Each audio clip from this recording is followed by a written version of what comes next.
নমস্কার বন্ধুরা, মঞ্জু কিচেন হাউজে স্বাগত জানিয়ে আজকের রেসিপি শুরু করছি। আজকের আমি বানাবো পাকা আমের রসবড়া। এই পাকা আমের রসবড়াটা একদম কয়েকটা উপকরণে সহজেই ঘরে বানিয়ে নেওয়া যাবে। এই এখন আমের সিজন চলছে, এই সিজনে কিন্তু এই ধরনের রেসিপি খেতে কিন্তু দারুণ লাগে। আপনারাও এইভাবে একবার বাড়িতে বানিয়ে খেয়ে দেখবেন। আমি যেভাবে বানাবো আপনারা পুরো ভিডিওটা প্রথম থেকে শেষ পর্যন্ত দেখতে থাকুন। রসবড়া বানানোর জন্য দুটো পাকা আম নিয়েছি। আম দুটো ভালো করে আগে ধুয়ে পরিষ্কার করে নেব, নিয়ে খোসাগুলো ভালো করে ছাড়িয়ে নেব, নিয়ে তারপরে গ্রেটার দিয়ে ভালো করে গ্রেট করে নেব। আপনারা চাইলে এটা মিক্সিতেও ভালো করে পেস্ট করে নিতে পারেন। আম দুটোর ভালো করে তো খোসা ছাড়িয়ে পরিষ্কার করে নিয়েছি, এবার গ্রেটার দিয়ে গ্রেট করে নিচ্ছি।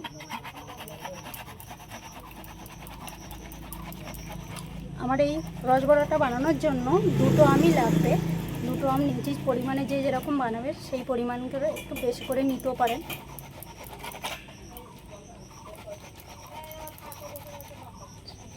প্রথমে দিয়ে দিচ্ছি এই চামচের মাপ করে 2 চামচ গুঁড়ো দুধ।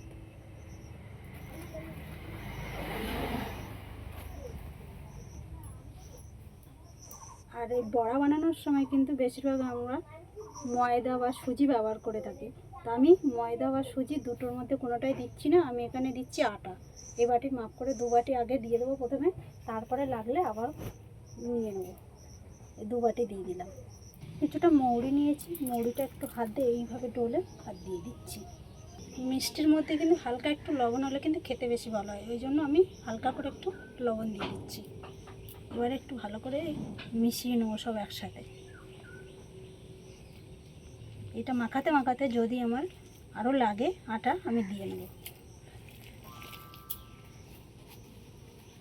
একবারে দিলে কিন্তু আন্দাজটা বোঝা যাবে না, এইভাবে করলে তাহলে এর আন্দাজটা বোঝা যাবে যে কতটা লাগছে।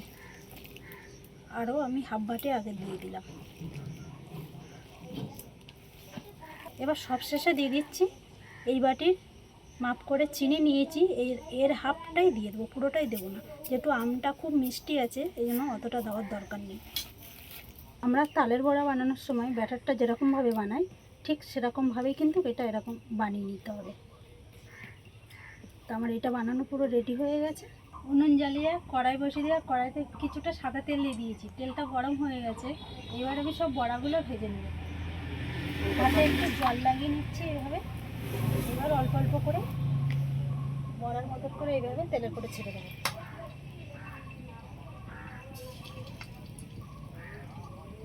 আমি আটা দিয়ে কিন্তু বড়াগুলো বানাচ্ছি, আপনারা চাইলে চালের গুঁড়ো বা সুজি বা ময়দা দিয়েও দিতে পারেন।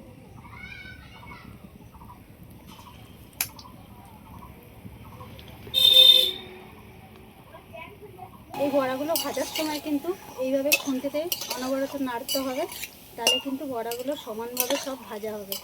আর আটা দিয়ে যেহেতু আমি বড়াটা ভাজছি ওই জন্য কী সুন্দর স্পঞ্জের মতন কিন্তু বড়াগুলো হয়েছে, কী সুন্দর নরম। খুন্তি দিলেই কিন্তু বোঝা যাচ্ছে কত সুন্দর বড়াগুলো নরম হয়েছে। একইভাবে সব বড়াগুলোই ভেজে নেব।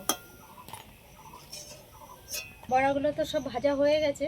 এবার আমি 500 দুধ নিয়েছি, এই দুধটা আমি কড়াইয়ের মধ্যে দিয়ে দিচ্ছি।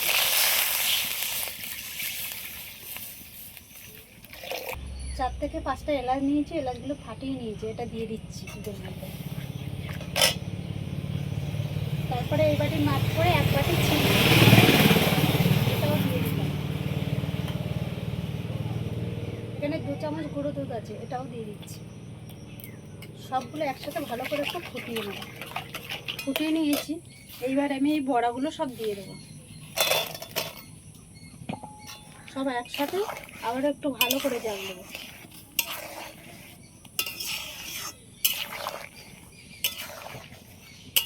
বড়া আর দুধ সব একসাথে ভালো করে ফুটিয়ে নিয়েছি।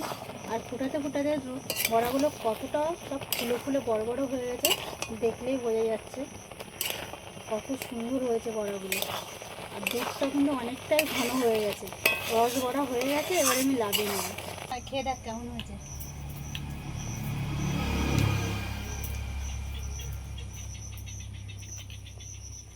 দারুণ হয়েছে, দারুণ।